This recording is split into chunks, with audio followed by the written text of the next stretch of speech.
এখন আমরা দেখবো হিসাব বিজ্ঞান দ্বিতীয় পত্রের প্রথম অধ্যায়টার নাম হচ্ছে তোমার অব্যবসায়ী প্রতিষ্ঠানের ধারণা। এখন দেখো, অব্যবসায়ী প্রতিষ্ঠানটা আসলে কি?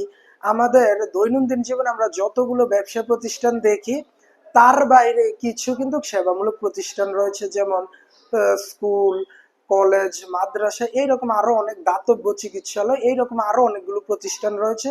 এইগুলো কিন্তু একটা বছরের শেষে তোমার আয় বের হিসাব করে থাকে। আর এই অমুনাফাভোগী প্রতিষ্ঠানের জন্য মূলত তোমার অব্যবসায়ী প্রতিষ্ঠানের ধারণাটার সৃষ্টি হয়েছে। এখন দেখো, এই অধ্যায়টা থেকে আমাদের কিভাবে পরীক্ষার মধ্যে এমসিকিউ এসে থাকে, অঙ্ক টাইপের, যেগুলো আমরা মুখস্থগুলো পারি কিন্তু অঙ্কগুলো আমরা সলভ করতে পারি না, এইগুলো এখন আমরা একটা বোর্ড কোশ্চেন সলভ করব। তাহলে কোশ্চেনটা এখানে দেখো, চলতি বছরের চাঁদা প্রাপ্তি 60,000 টাকা, যার মধ্যে 6,000 টাকা হচ্ছে তোমার বিগত বছর মানে আগের বছরের, এবং 8,000 টাকা হচ্ছে তোমার পরবর্তী বছরের। তাহলে দেখো, চলতি বছরের চাঁদা 10,000 টাকা আর অনাদায়ী রয়েছে। তাহলে চলতি বছরে আমরা আয় ব্যয় হিসাবে চাঁদা বাবদ কত টাকা প্রদর্শিত হবে? তাহলে এটা সলভ করা একদম সিম্পল। কিভাবে দেখো, আমরা যখন যে বছর বা চলতি বছরের যদি চাঁদার পরিমাণটা নির্ণয় করি, এখান থেকে আমি বিগত বছর এবং অগ্রিম বা পরবর্তী বছরের যত চাঁদা এর মধ্যে অন্তর্ভুক্ত থাকবে এটা বাদ দিয়ে দেব, এবং যদি অনাদায়ী কোনো আমার টাকা থাকে তাহলে এটা যোগ করবো, আর যদি অনাদায়ী না থাকে তাহলে যোগ হবে না। তাহলে দেখো, এখানে আমি যদি লিখি চাঁদা যত টাকা পাবে, এটা আমরা শুরুতে লিখবো, তার মধ্যে থেকে বাদ দেব বিগত বছরের, আরো বাদ দেব পরবর্তী বছরের।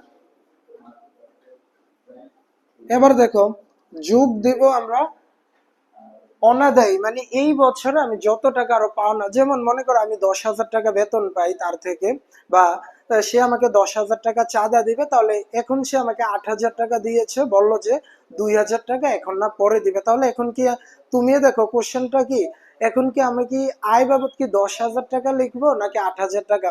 অবশ্যই 10,000 টাকা লিখবো, তবে তার ওই 2,000 টাকাটা আমি বকেয়া বাবদ যোগ করবো। তাহলে একইভাবে আমরা যখন চাঁদা চলতি বছরের চাঁদাটা নির্ণয় করব, বিগত এবং পরবর্তী বছরের গুলো আমরা বাদ দিয়ে দেবো এবং অনাদায়ীটা আমরা যোগ দেব। দেখো, এই অনাদায়ী চাঁদাটা আমরা যোগ দেবো। তাহলে দেখো, এখানে 60,000 টাকা তারা দিয়েছে অলরেডি, টোটাল টাকাটা হচ্ছে 60,000 টাকা, যার মধ্যে দেখো 6,000 টাকাটা হচ্ছে আমার বিগত বছরের, যেটা আমরা বিয়োগ করে দেব, এবং পরবর্তী বছরের টাকাটা হচ্ছে তোমার 8,000 টাকা, আমরা এই টাকাটাও আমরা বাদ দিয়ে দেবো। এখন দেখো, এই অনাদায়ী চলতি বছরের অনাদায়ীটা আমরা কি করব, যোগ করে দেবে। তাহলে সেক্ষেত্রে এখানে এই 10,000 টাকা আমার যোগ হবে। তাহলে এখন দেখো, 60,000 এবং 10,000 টাকা হচ্ছে 70,000 টাকা। 70,000 টাকা থেকে আমার 6,000 এবং 8,000-এর যোগফলটা হচ্ছে 14,000 টাকা। যদি আমি বাদ দিয়ে দেই তাহলে আমার যোগফলটা হবে 56,000 টাকা।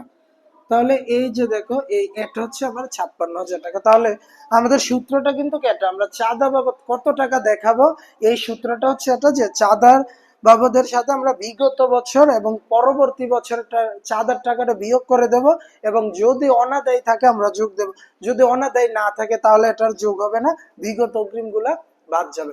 তাহলে আমাদের অ্যান্সারটা হচ্ছে 56,000 টাকা। তুমি যদি এই সূত্রটা বা এই নিয়মটা ফলো করে যদি একই রিলেটেড সবগুলো এমসিকিউ সলভ করো, তাহলে ইনশাল্লাহ তোমার এই চাঁদার মধ্যে থেকে আর ম্যাথমেটিক্যাল টার্মের এমসিকিউ গুলো ইনশাল্লাহ সমস্যা থাকবে না। ধন্যবাদ সবাইকে।